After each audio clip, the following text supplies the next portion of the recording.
Well, hi, everyone, and welcome to Dementia Chats. For those of you that are new, I am Lori LeBay. I'm the founder of Alzheimer's Speaks and the daughter of a mother who lived with dementia for 30 years. I started Dementia Chats because I thought it was extremely important for people to hear from those diagnosed. They're the ones that really know what it feels like, what works, what doesn't work with their symptoms.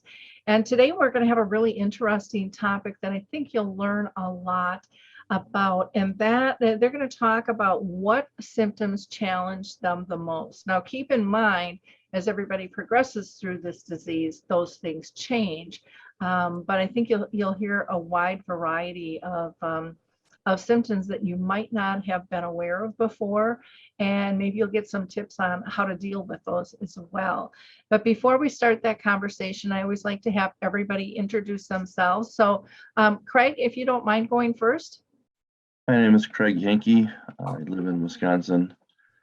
I was diagnosed at age, I believe, 53 with Lewy body dementia.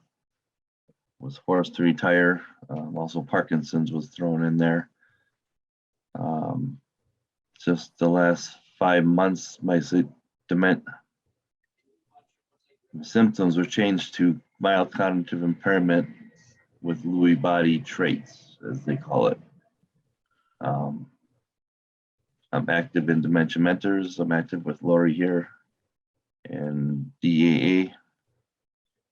And living well with dementia. Wonderful. Thanks, Craig. Barry, you want to go ahead and introduce yourself? Yep. I'm Barry Libby. I'm from Pennsylvania. My symptoms started abruptly at age 40. I'm now 44, and it just diagnosed with possible to probable Lewy body last June, and with Parkinson's. And a couple months ago, saw my neurologist again because of some eye trouble and losing my filter, and got a PET scan, and it's showing signs of also frontal temporal dementia. And just recently, 3 weeks ago, I got my probably 15th spinal tap, and the proteins checked. And this time they did a more extensive check into the proteins because they've always been high. And my tau proteins are high, and we're waiting other to come back. And it's kind of pointing towards also early onset Alzheimer's. Okay, thank you, Barry. True? Full legal name is Truthful Loving Kindness. My symptoms started dramatically at 41 years old. And, but then they slowed down to where my current diagnosis is mild cognitive impairment. I have Lewy body, Lewy body and vascular symptoms. And I'm still active blogging with Dementia Mentors and Dementia Chats and a few other organizations. Thank you. And Toby, you want to introduce yourself? Hi, my name's Toby Hayworth. I'm from Ontario, Canada. I have Lewy body Parkinson's, diagnosed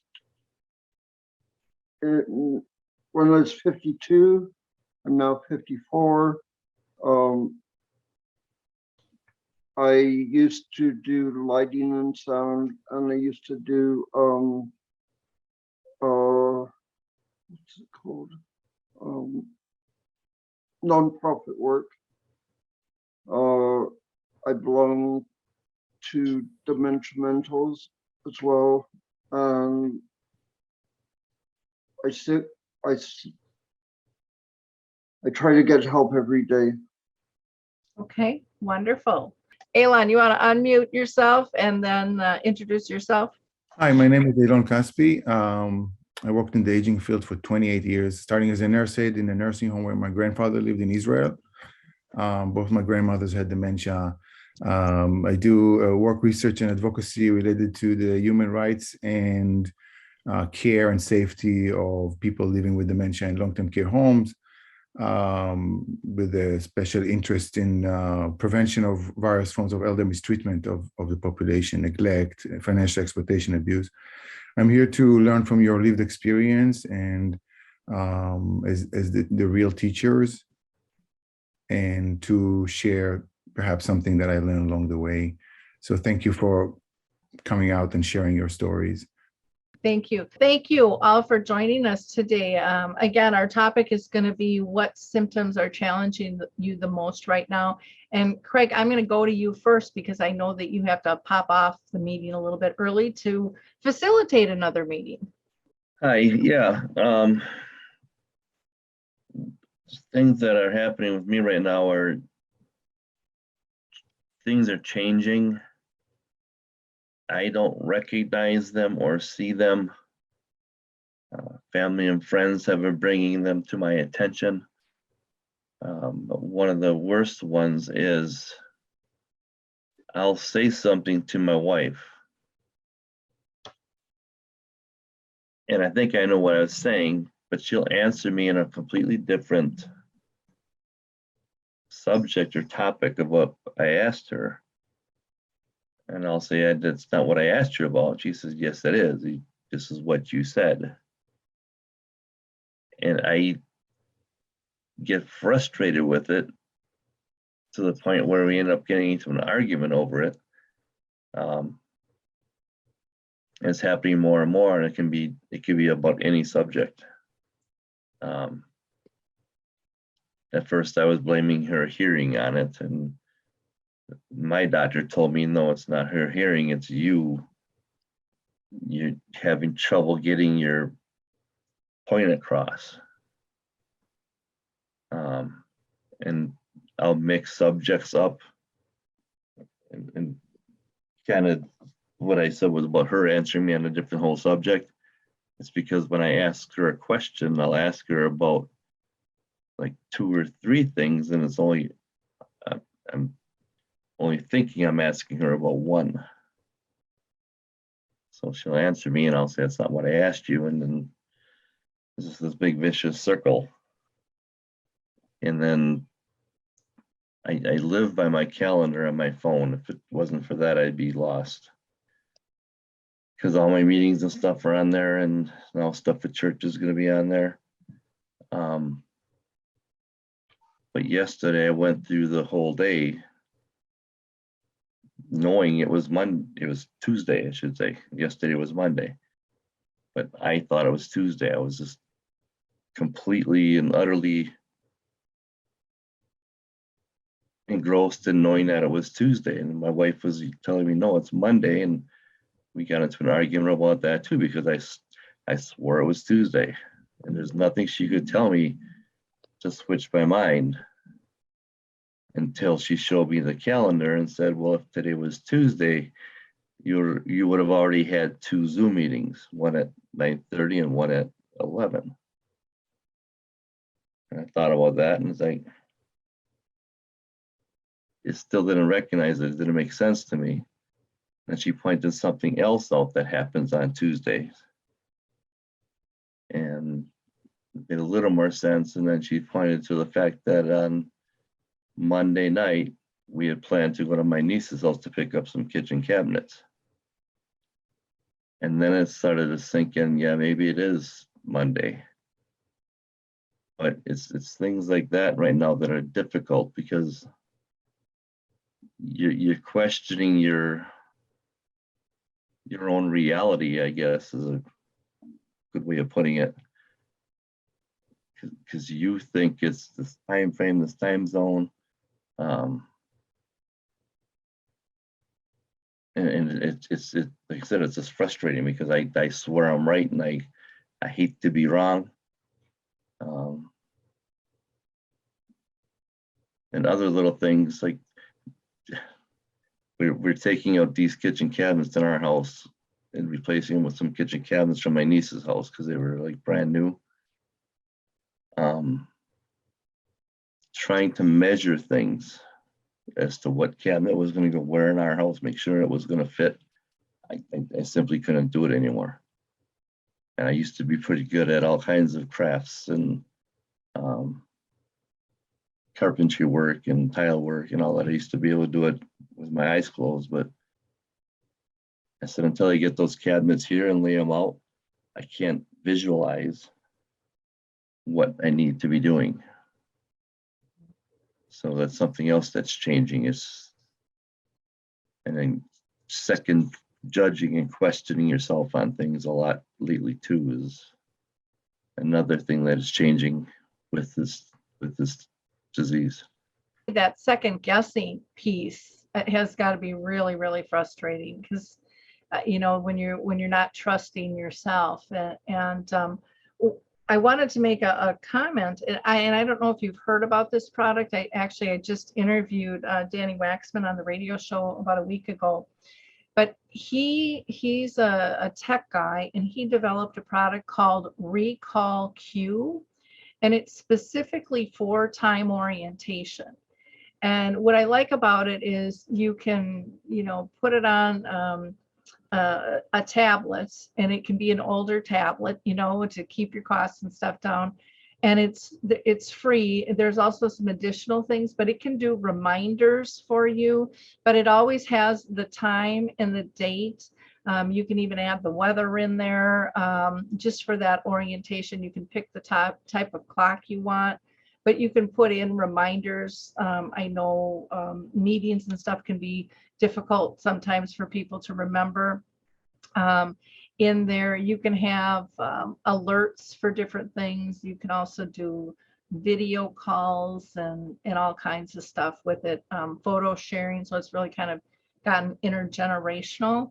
But I was pretty impressed with what he's pulled together, and he's also working on a motion detector that would just tell somebody, like if someone, you know, if you had a let's say you were supposed to take your medications and they were on the counter, you can have, you know, kind of a care circle with you too, to know if you went over to the counter, buy the medications, even though you said you took them. Because I know a lot of times you guys will say that you took them, and then all of a sudden they're still there on the counter.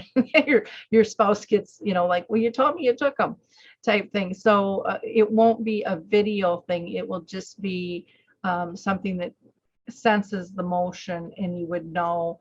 And you know, he's working on that, so that could even be a reminder to go, you know, potentially in the future there too. So there's lots of cool things. Go ahead, Craig. The part about remembering where you went and stuff like that. Mm-hmm. I know a lot of people, even all just elderly people, will say they walk into a room and can't figure out why they're there. Yep. That happens to me more often than normal, but something like that might help me to remember why I'm there. Yep. Yeah, and it's kind of a neat thing. Even family and stuff can send you a message, just a verbal message, or a video message pop into you as well, where somebody doesn't even have to touch anything to kind of lift your spirits. True? What I do is I talk to myself out loud a lot. When I'm headed to the bathroom, I'm saying potty. Every couple of steps, I'm saying potty. My ears are hearing it over and over again. And that helps so that I don't get lost in the journey. Oh, that's a good way to adapt. That's a great idea to share. Any other comments on what Craig had said? Otherwise, I'll move on to Barry. I was just going to say, I also do that truthful, especially if I go into a store. I'm constantly repeating what I'm going in for. I have a note. I think the more we have hallucinations, the more we need to question our own perceptions. But the consequence is that our sense of self is decreased the more we can't rely on what we perceive. You know, our sight, sound, smell, taste, touch, all of it makes us feel less like we are a real being. And I think that's quite a challenge, actually. Yep. Yeah, that's a really good point. Elon, you wanted to make a comment? So I'm sure folks know about the Alzheimer's store.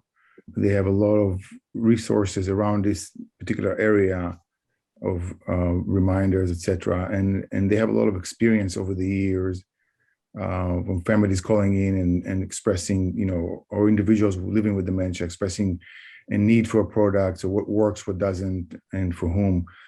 Great, thank you. Barry, we'll go ahead. And if you want to share some of your challenging symptoms that you're dealing with right now. Yep. I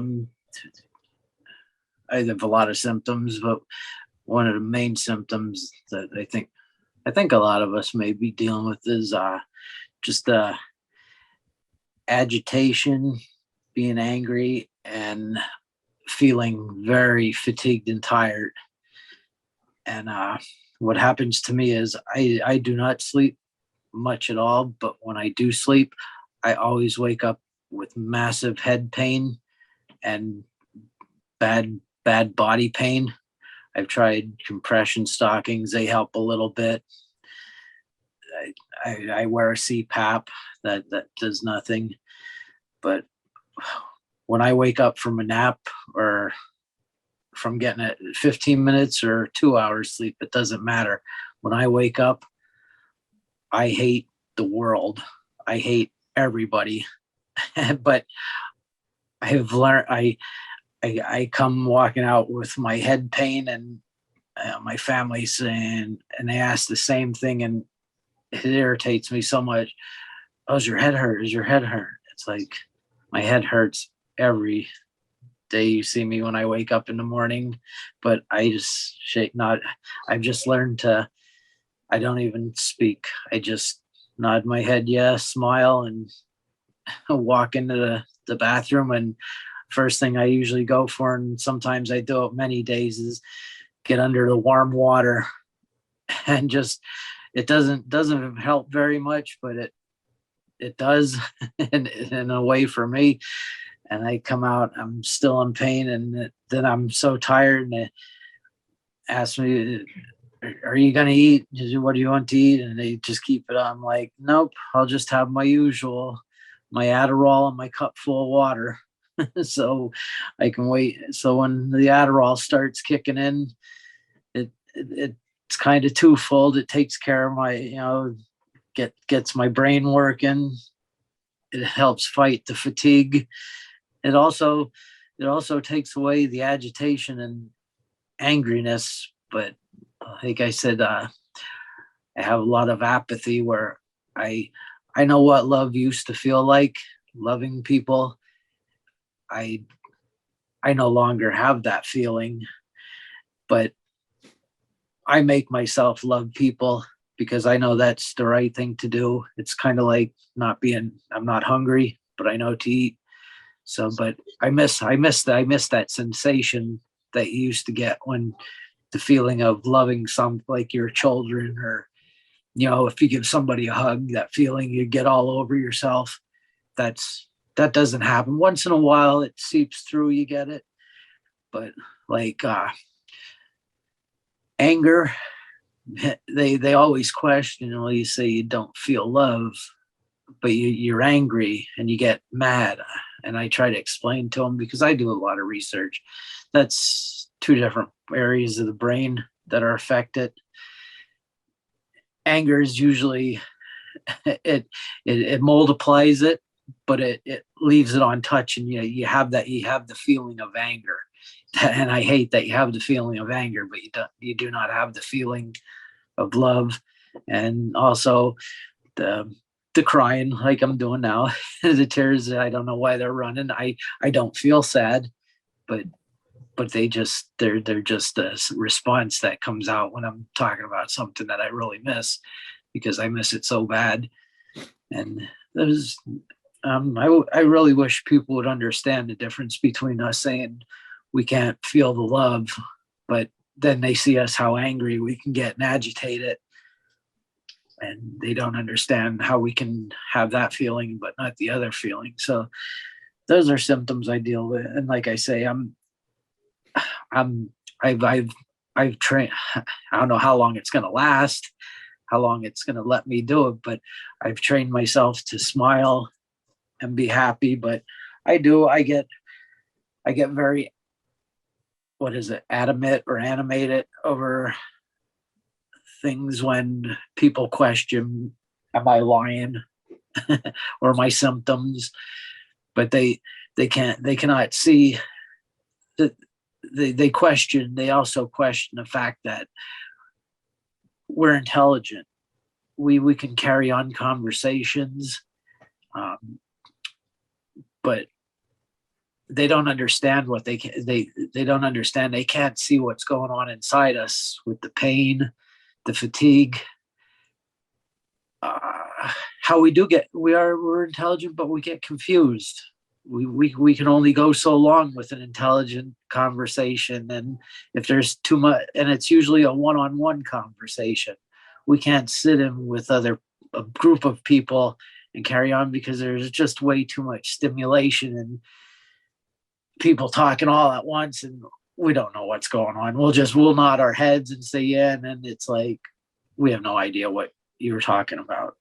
And like now I'm starting to lose my thoughts. So, but those are the main symptoms that really are affecting me now with this disease. And I just would really like people to understand us and not get mad at us over if we say something to you, like with Craig, and we thought we said something else, but it's not us anymore. You know, it's the disease that's taking over. We're still here, and we still love you, but I just want us to be treated as people and helped.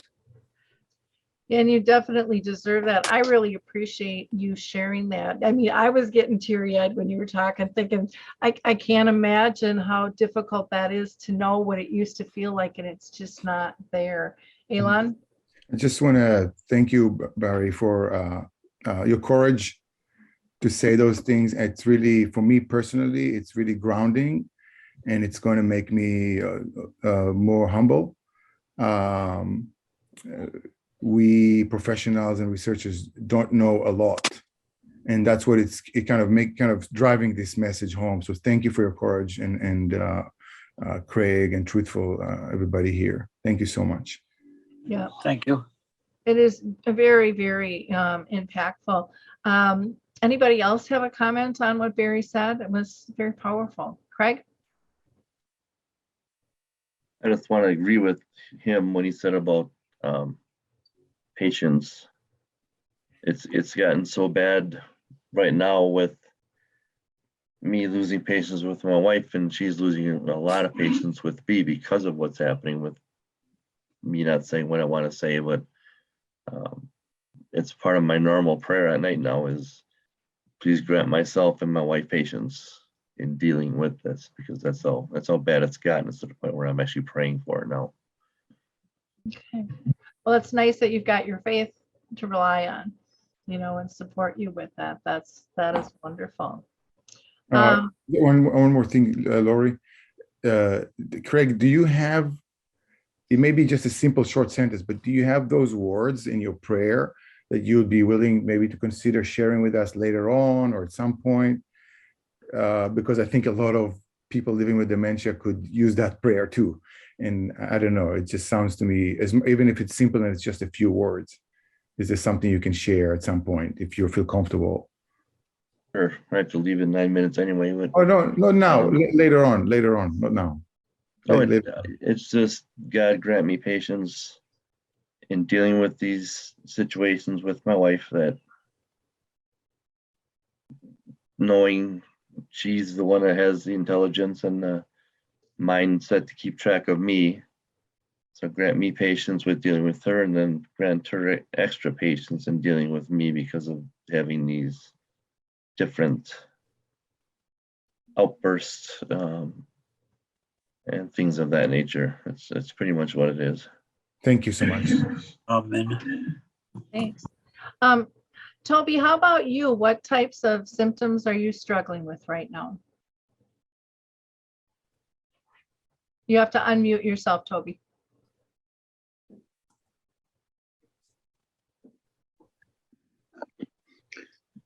I can totally relate to what Greg is saying.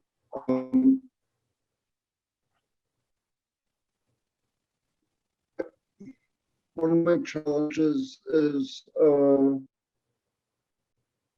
forgetting dates, times, doctor appointments. I'll write them down. I forget where I've written it. And my doctors get really annoyed with me because I'm forgetting. I move things in the house. I forget where I put it. People get annoyed with me.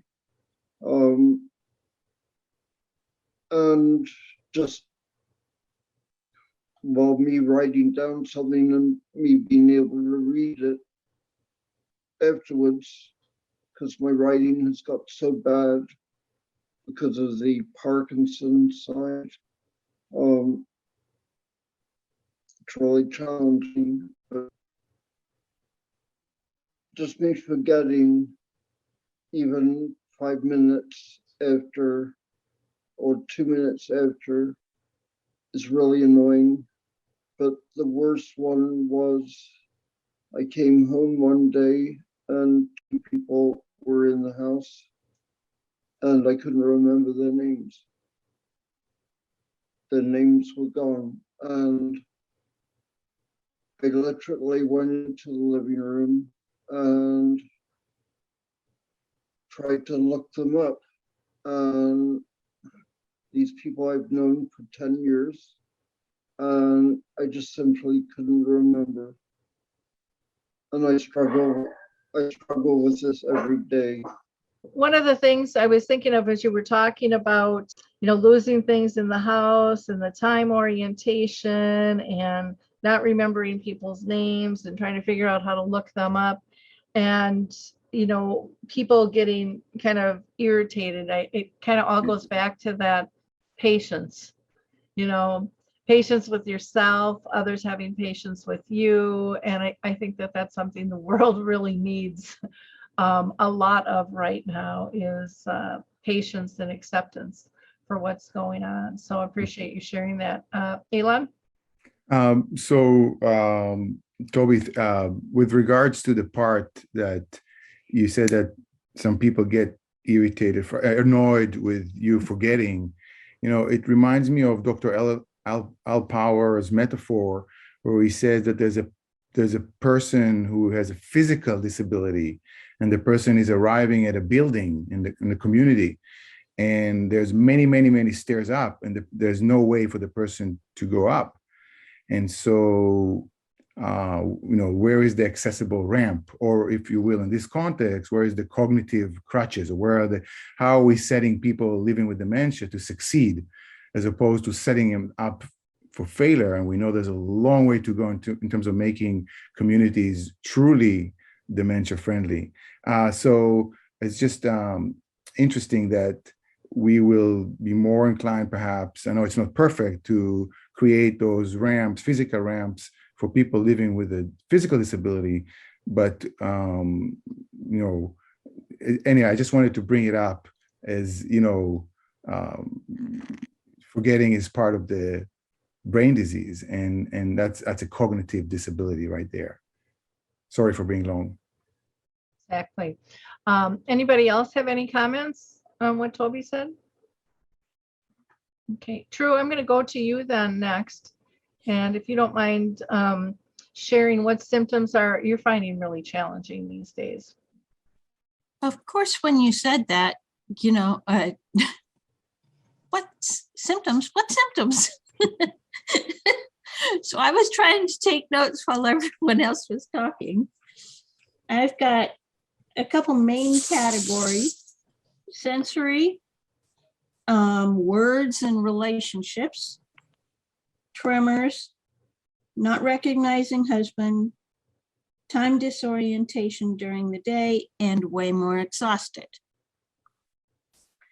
My sensory problems have to do with the overstimulation, and how sound has always been a terrific problem since my symptoms started. But especially now with the loss of taste, there's just, I don't have much motivation to eat. It's a lot of effort when I'm so very exhausted that I'm spending, larger portions of the day with my eyes shut, just sitting there. Because I'm too exhausted to be looking at things, too exhausted to be hearing things. It's just too much work. No, I forget my point. And looking at the words doesn't help.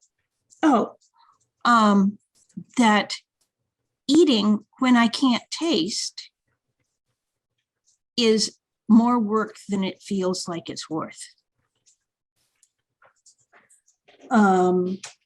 Words and relationships, obviously word finding, but more in understanding when others speak, because the people have a tendency to speak how quickly they process sound instead of how quickly the person that is listening to them might process sound.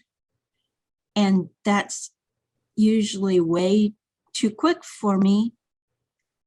But another aspect of the problem is my conversation has got much more circuitous, and I'm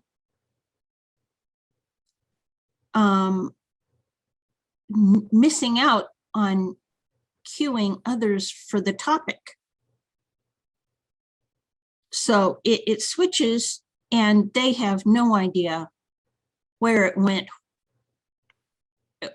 what it came from, and the whole thing. Speed, yeah, okay. So that creates a lot of misunderstanding and relationship tension. Okay. True, that is really good. Craig has to hop off, and he's got one comment he'd like to make, if you don't mind, and then we'll come right back to you. Is that okay? Yes. Okay, Craig, you're muted.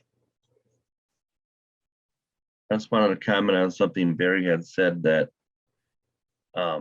we can look normal, we can act normal, but people don't see, especially with Lewy body, what you go through at night with these night terrors that scare the living hell out of you. And getting up out of bed and not wanting to go back to bed because those night terrors continue. And then being tired the whole day, and tired and crabby because of being tired, and you have a headache because you're tired. I used to wake my wife up when it was happening, but I thought, why should I spoil her night's sleep as well as mine? But my therapist said I should be waking her up so she is aware of what I'm going through, because the nighttime alone and having the bad sleep and the night terrors can set you up for a whole day of just hell. You can have all the good intentions in the world. Like yesterday, I had all these good intentions of doing all these things, and I didn't fall asleep till like 5 a.m, and I slept till noon. So by then, that day's half shot. But yeah, Barry's very right in saying that people don't see a lot of what is going on with this disease. Wonderful. Well, thanks for sharing. Thank you for having me. Yep, I know you got to run to your meeting, so thank you. True, we'll flip back to you. You were talking about losing your taste and, the speed in which people are talking and processing and things.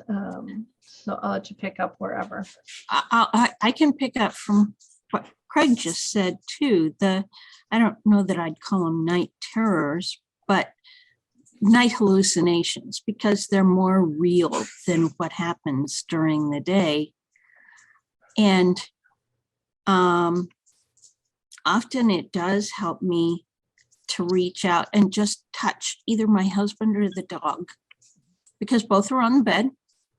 Just reach out and be touching them as I'm falling asleep.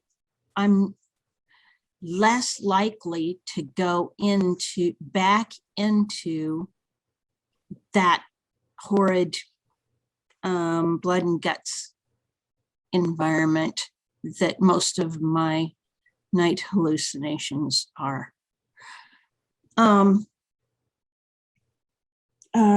Tremors. My tremors are much, much more of a problem with, again, coming back to eating. That's another reason that it just makes it much more work than it's worth for eating. But and dressing, and I can't brush my own hair or anything anymore, of course, because that's really fine movements to pick up the brush and move it up and then down and across, because otherwise you just end up tangling your hair. So, but the really impactful one right now is tremors and toilet issues.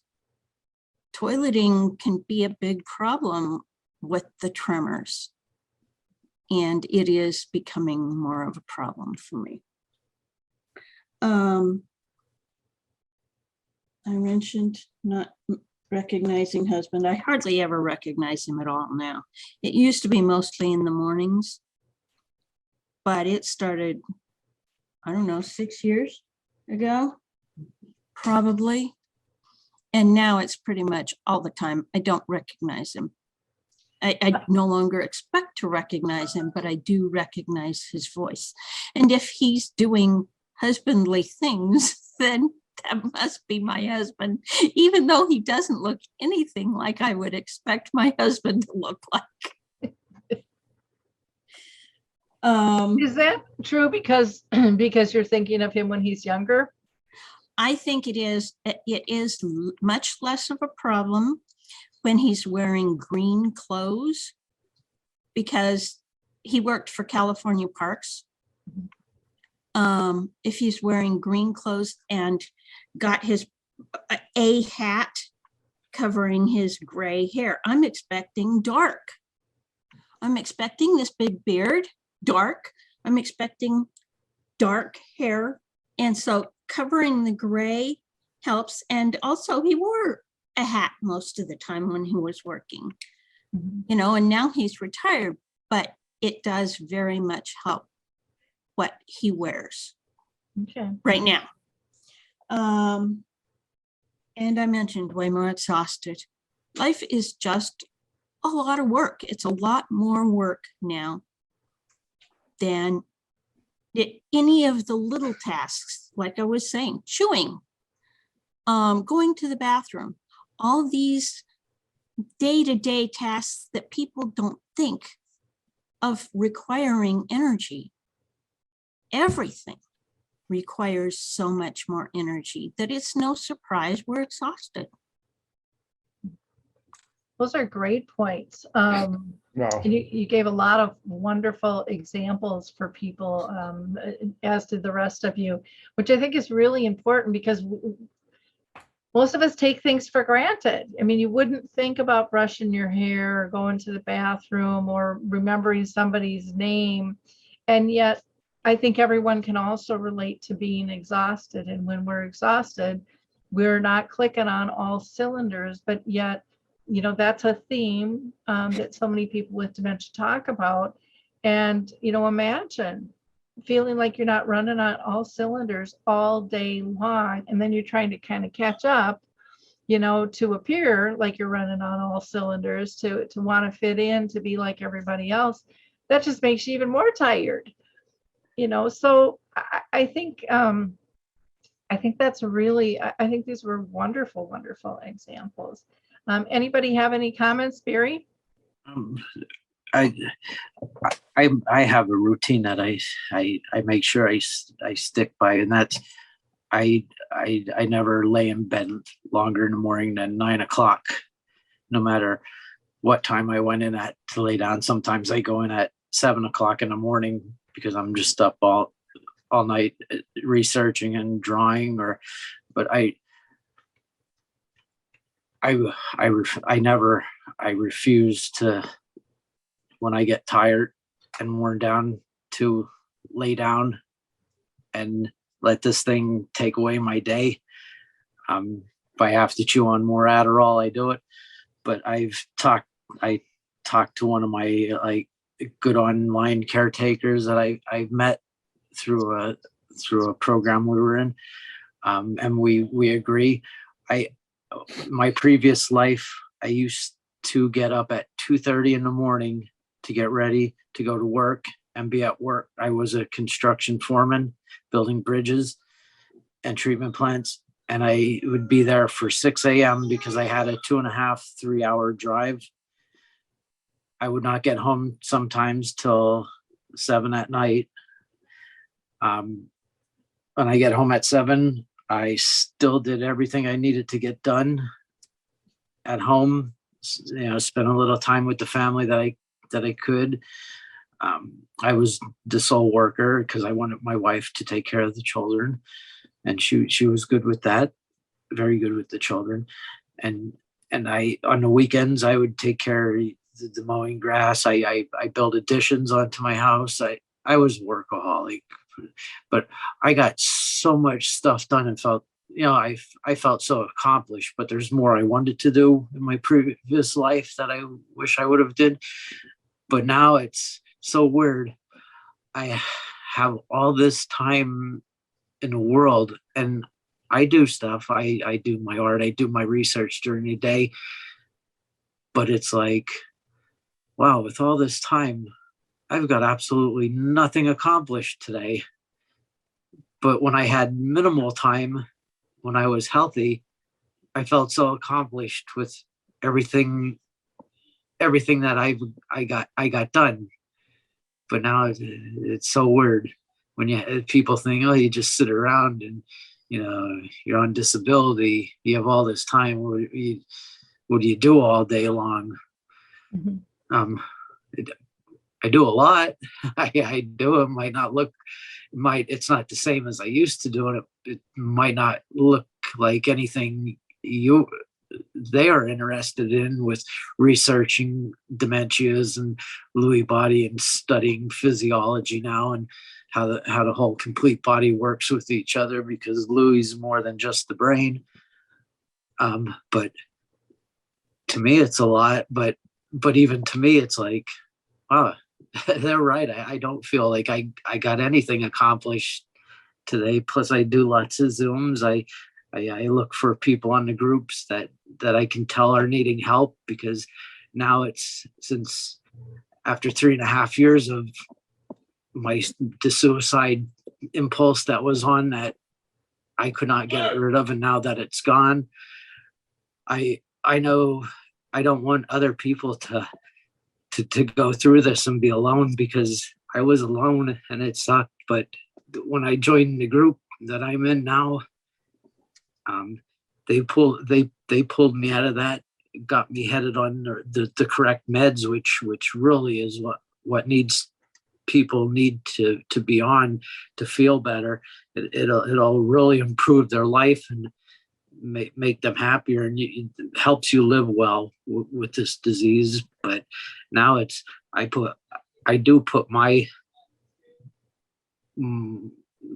care, well, I still like the care of people, but I look for people that need it, so I can help them get out of that hole, and then they can help other people understand, and just so we can pay it forward. Well, Barry, that's that's a lot that you're accomplishing by helping other people. And so maybe it's a mind shift in terms of, instead of building bridges and doing additions and mowing the lawn that are all physical things, you're doing things through conversation. You're doing things through authentic conversations. You're doing things by accepting who somebody is and where they're at, and trying to make them not feel alone and supported. Those are huge, huge accomplishments. And it is kind of like this conversation that I have, tell the stuff that I can do. People doubt, like, there's nothing wrong with you. Yes, there is. It's very hard.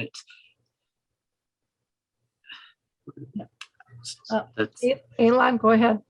Well, I just want to echo what you said, Lori, that the bridges that you build now, they may not be physical, but they could be life-saving. And I mean it with all my heart. And I think that, you guys talk about so many important things. Like, you could take each one of them and dedicate a whole hour. But one of the things that kind of strikes me today, and in a historical perspective of Dementia Chats over the years, as I've heard dozens of people living with dementia speaking about their lived experience, is that it makes it crystal clear that there is a deep fundamental lack of understanding of the lived experience of people living with dementia. And I'll give you just one example. I do a lot of work and research related to, I hate those words, aggressive behaviors among people with dementia. And I think one of the messages that I'm getting kind of very clear and sharp from you today is that, you guys oftentimes during the day starts at, if there's a 0 to 10 level of frustration or fear or anxiety, etc., and the tiredness that you describe here, you are starting at 9, and professionals think that you may be at 1 or 2, but oftentimes it sounds like you're already at 9.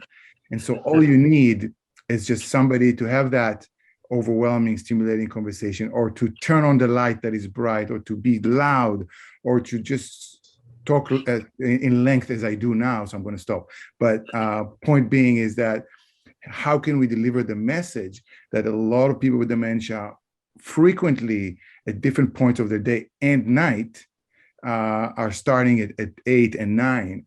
And so all you need is one push and one little thing that will keep them off.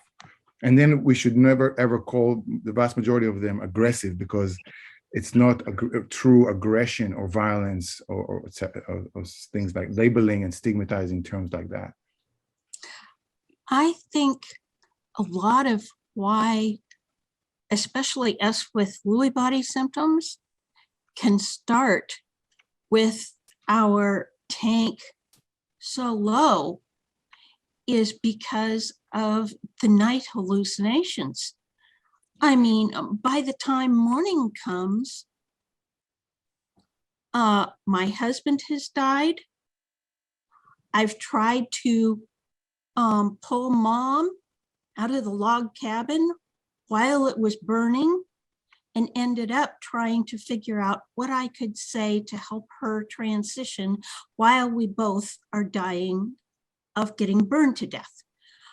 The dog has been killed and eaten by the people that have no food to eat, because it's such a terrible, not economy, environment in my sphere for when I'm sleeping. I mean, and I've been being chased. Yep. You wake up in the morning after all that stuff, not only are you exhausted, you're much more likely to feel pursued, or the danger is right there, because it was right there all night. It was there when I woke up in with all these feelings when my husband died. It was there when all these, I mean, over and over and over again, I'm waking up and being, as soon as I fall asleep, I'm going back into the icky stuff. So it makes sense that our emotions are preconditioned for these responses by the time we wake up. Wow. My refusal to sleep or nap is because I know I'm going to wake up after that nap, reset all miserable at a 10 again, and then I have to go 2 or 3 hours to get it calmed down again. So I rather just deal with the tiredness and not deal with the head pain and body pain starting all over again. You know, it's I dread- amazing. It's amazing how common that is, and yet how uncommon it is for the rest of the world to know that, because we hear that all the time, the fear of going to sleep and, you know, being able to get your rest. And we all know the importance, you know, that the brain heals itself, you know, and kind of can regenerate some things to a certain extent. But our body does need rest. And when you have great fear that it's not worth it. It's not worth the risk of doing that. We need to understand that better. We need to find out why that's happening. Elon? Well, I'll mention that when I did a study for 10 months in 2 secured dementia care homes, I don't have to call them that way, care homes for people living with dementia, for 10 months. It was equivalent of a year, from the morning, very early in the morning until the evenings. You know, I decided to also do night observations. And what I found is that 1/3, this was a secured care home people with dementia. And what I found that 1/3 of the 30 residents on that care home were awake outside their bedrooms for varying periods of time. And this was just outside their bedrooms. I knew, because we heard that there were others on top of that were awake inside the bedrooms for various reasons, for extended periods of time. And so the issue of sleep among people with dementia is grossly, there is a line of research, but it's grossly understudied. There's this perception, whether it's not a stated perception, but it's as if Alzheimer's disease or other forms of dementia end at 9 p.m. And obviously, as your stories make it very compellingly clear, that there's a lot going on, and not only there's a lot going on, it impacts the day. And one of the national experts in the United States, Dr. Paul Rea, who worked for nearly 30 years at the Alzheimer's Association in Massachusetts chapter, when he would go in as a consultant about behavioral expressions, the first question he would ask, I would like to know exactly how this person slept at night. That was the first question he would ask, because he knew that if you don't sleep well, there will be an impact on your day. And I've seen it in my study time and again. I just wanted to add that to so how can we encourage researchers to study sleep in the community and in long-term care homes? Exactly. Well, again, this has been a fascinating conversation. Thank you all for sharing the symptoms that are challenging you. We also got some, I think, some good tips on how to deal with those, and some good resources. So for those of you listening, please like, click, and share. You know, these are such valuable episodes. You know, they're easy to listen to. You can be multitasking if you want, but you will pick up great insights. In fact, as we were sitting here, I just had somebody ping me and say, I just watched the last one and I got so much out of it. And they referred to a film, and I watched that. It made me cry, and it made me laugh, and it was just beautiful. So give people the opportunity to find these. Help us get the word out that there is life with dementia, and we can all make it a better place if we listen. And as Greg says, and if we're all a little bit more patient. with ourselves and with those we care for. So thank you again for our panelists, Barry and True and Toby and Craig, who had to leave early, and Elon for your insights as well. Have a blessed month, and we will see you in another 30 days. Bye now. Okay. All right. Thank you. Love you. Take care. Stay well. Bye-bye. Take care.